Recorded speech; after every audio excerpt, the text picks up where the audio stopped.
আসসালামু আলাইকুম ওয়া রাহমাতুল্লাহি ওয়া বারাকাতুহু।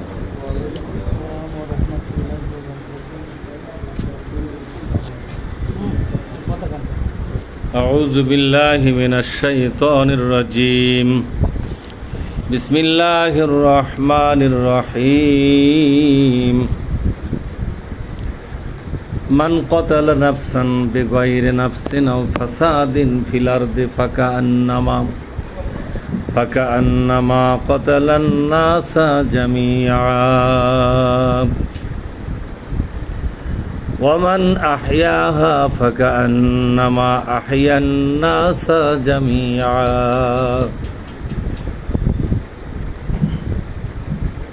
আমরা আল্লাহর দরবারে শুকরিয়া আদায় করছি যে আল্লাহ পাক মরইল বাজার ইউনিট কর্তৃক আয়োজিত আজকের এই সাধারণ সভায় আমরা হাজির হতে পেরেছি। এই জন্য আল্লাহকে শুকরিয়া জানাচ্ছি, আলহামদুলিল্লাহ।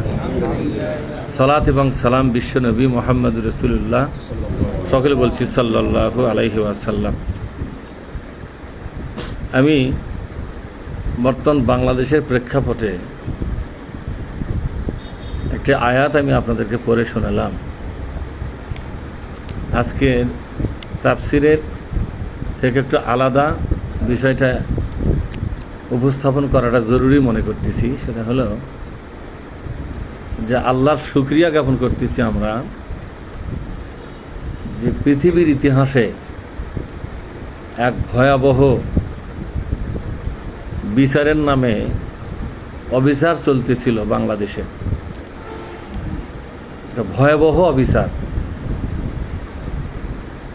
যে অবিচারের মাধ্যমে বাংলাদেশ জামাত ইসলামীর অসংখ্য নেতাকর্মীকে তারা হত্যা করেছে।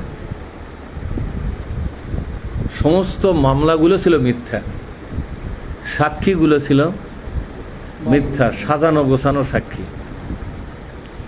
ধরে পাগড়ে নিয়ে এসে সাক্ষী দেওয়া হচ্ছে না। মহাকালের সাক্ষী হিসাবে আল্লাহ তাআলা একজন মানুষকে মহাসত্যের সাক্ষী হিসাবে এখনো বেঁচে রেখেছেন।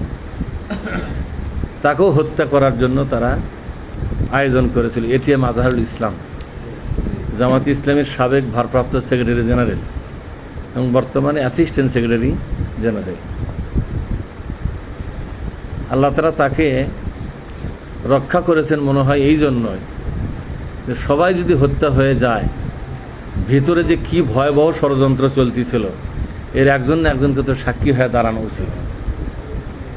কালের সাক্ষী হিসাবে আল্লাহ তাকে হেফাজতে নিয়েছিলেন। শেখ হাসিনার আমলে আদালতগুলো ছিল একটা স্ট্যাম্প মাত্র।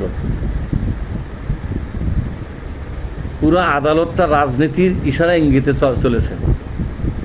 বিচারকগুলো ছিল শেখ হাসিনার এজেন্ডা বাস্তবায়নের এক একজন দুর্ধর্ষ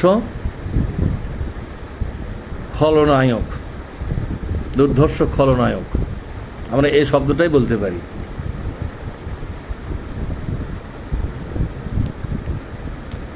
আজকে প্রমাণিত হলো, বিচারটা যখন পুনরায় রিভিউ করা হলো, দেখা গেল যে 6 মাইল দূরে থেকে একটা লোক দেখেছে যে এটিএম আজহারুল ইসলাম মানে অপরাধ করতেছেন।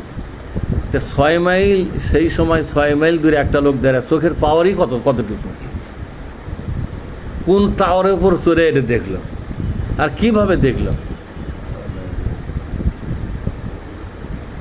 এটা হাস্যকর। তারা এটা হত্যা করতেছিল শুধুমাত্র ইসলামী আন্দোলনকে মাটি চাপা দেওয়ার জন্য।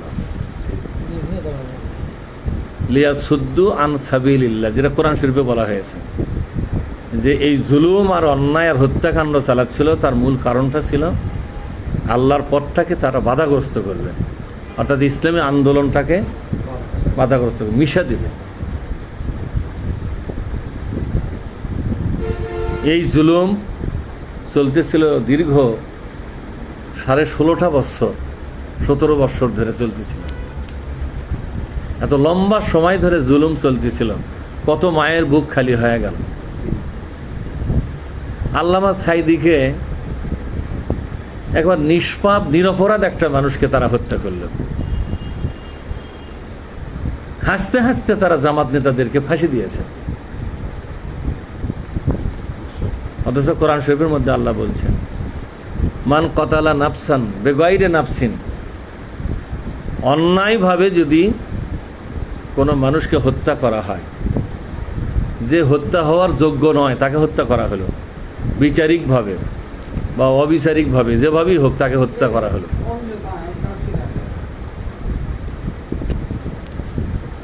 আল্লাহ তাআলা বলছেন, ফাকান্নামা কতালান নাসা জামিয়া, সে যেন গোটা মানব জাতিকে হত্যা করেছে। শেখ হাসিনার একবার ফাঁসি হলে তো হবে না, একটা অন্যায়ভাবে একটা মানুষকে যদি হত্যা করে থাকে, গোটা দুনিয়ার মানুষকে হত্যা করার অপরাধ তার হায়া আছে। গোটা দুনিয়ার মানুষ কত এখন বর্তমানে?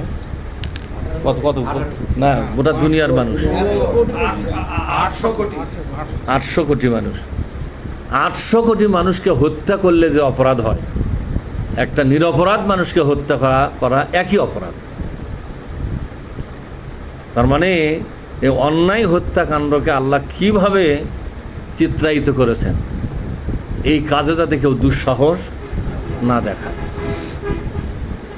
আজকে একদল কুলাঙ্গার বাংলাদেশের বিভিন্ন চিপা গলির মধ্যে মাঝে মাঝেই মিছিল বার করতেছে এবং বলতেছে যে এটা আজহারুল ইসলাম, সে প্রমাণিত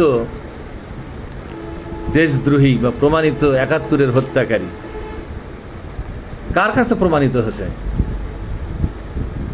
সুপ্রিম কোর্টের মাধ্যমে প্রমাণিত হলো যে ৭১ সালে এটিএম আজহারুল ইসলাম সহ জামাতের কোনো নেতার কোনো সম্পৃক্ততা নাই, তারা সম্পূর্ণ নিরপরাধ, নির্দোষ,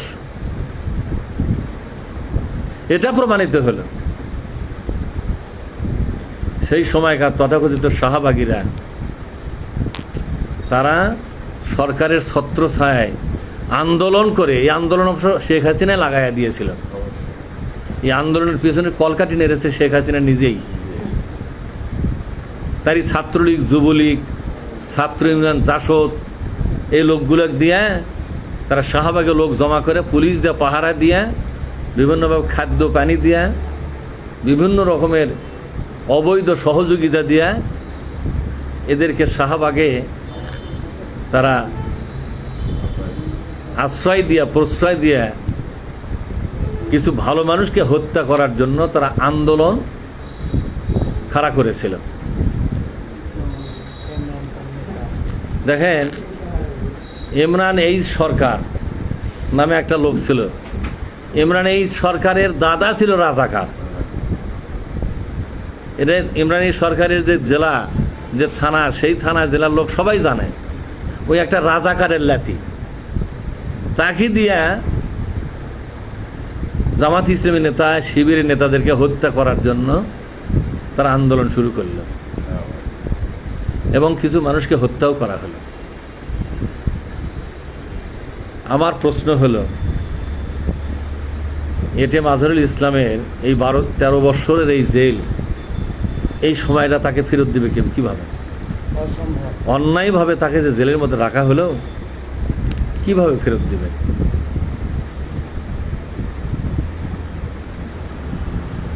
আজকে সচিবালয়ে বেশিরভাগ সচিবই হিন্দু, এবং আজকে আমি দেখলাম 57 জন সচিবালয়ে চাকরি করে, তারা ভারতের নাগরিক। বাংলাদেশে পাসপোর্ট মানে কি যেন করে, আইডি, পাসপোর্ট, এগুলো সব কিছু করে বাংলাদেশি হিসাবে তারা পরিচিত হয়ে চাকরি করতেছে। এই কাজটাও শেখ হাসিনা করে গেছে। মানে গোটা দেশটা ভারতের হাতে তুলে দেওয়ার জন্য সব রকমের পাকাপোক্ত রাস্তাগুলো পাকাপোক্ত করেছে। বলেন তো, আল্লাহ যদি কোনো কিছু না চায়, সেটা কি কারো দ্বারা সম্ভব? আল্লাহ তাআলা বাংলাদেশের প্রতি তার দৃষ্টি আছে বলেই আজকে এই ভয়াবহ ষড়যন্ত্রের হাত থেকে আল্লাহ আমাদেরকে হেফাজত করেছেন, আলহামদুলিল্লাহ। সুতরাং আজকের আমরা এই সাধারণ সভা থেকে ঘোষণা করতে চাই, মওলানা মতিউর রহমান নিজামী থেকে শুরু করে আব্দুল কাদের মোল্লা, আল্লামা দেলোয়ার হোসেন সাইদি, আলী আহসান মোহাম্মদ মুজাহিদ, মীর কাশেম আলী, আব্দুল কাদের মোল্লা, কামারুজ্জামান সহ যাদেরকে বিচারিকভাবে হত্যা করা হয়েছে, এই বিচারে সংশ্লিষ্ট সকল বিচারপতি, সকল উকিল, সকল প্রসিকিউশনের দায়িত্ব পালনকারীরা এবং সকল সাক্ষীদের বিরুদ্ধে অনতিবিলম্বে হত্যা মামলা দায়ের করা হোক। আপনারা কি বলেন? এবং এদের সবাইকে ফাঁসির কাস্টে যাতে ঝুলানো যায় সেই আয়োজন করা হোক। মানে এই সমস্ত নষ্টা এবং ভ্রষ্টা, মানবতা বিরোধী এবং এই বিশ্বের মধ্যে একটা কলঙ্কের বিচার ব্যবস্থা প্রতিষ্ঠার আয়োজন করার কারণে এদের এই পৃথিবীতে বেঁচে থাকার কোনো অধিকার নাই। মুক্ত বাতাসে কেন তারা থাকবে? তারা মুক্ত বাতাসে কেন থাকবে? মুক্ত বাড়িতে কেন থাকবে? তারা থাকবে জেলখানার সেল তো সেল, বরং তাদের প্রতিষ্ঠিত আয়নাঘর নামে জঘন্য পৃথিবীর নিকৃষ্টতম একটা জায়গা, সেই জায়গার বাসিন্দা হওয়ার যোগ্যতা রাখে তারা। আপনারা কি বলেন? শুধু আমরা দাবি করি এ সমস্ত লোকের বিরুদ্ধে হত্যা মামলা দায়ের করা হোক।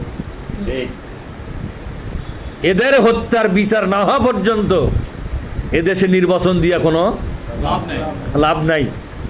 এদেশের প্রকৃত সংস্কার হচ্ছে ভারতের দালালদেরকে সচিবালয় থেকে মুক্ত করতে হবে। সমস্ত প্রশাসন থেকে ভারতের পা চাটা গোলামদেরকে বিদায় করতে হবে। ঠিক না? ঠিক। সুতরাং এছাড়া আমাদের দেশের সংস্কার অন্য পথে সম্ভব নয়। আর যাদেরকে হত্যা করা হয়েছে অন্যায়ভাবে, তাদেরকে হত্যার জন্য ক্ষতিপূরণ দেওয়া হোক। আর ইসলামী লোকদেরকে হত্যা করার ক্ষতিপূরণ হলো কোনো টাকা দিয়ে নয়, কোনো পয়সা দিয়ে নয়। এদেশে ইসলামের বিজয় যেদিন হবে সেদিন হবে ইসলামী লোকদের হত্যার প্রতিশোধ। সুবহানাল্লাহ বলবেন না? সুতরাং এই দেশে হত্যাকাণ্ডের প্রতিশোধ হবে সেই দিনই এই দেশে যেদিন ইসলাম এবং কোরআনের বিজয় আসবে। আল্লাহ তাআলা আমাদেরকে তৌফিক দান করুক যাতে আমরা বিজয়ের পক্ষে কাজ করতে পারি। কি বলেন আপনারা?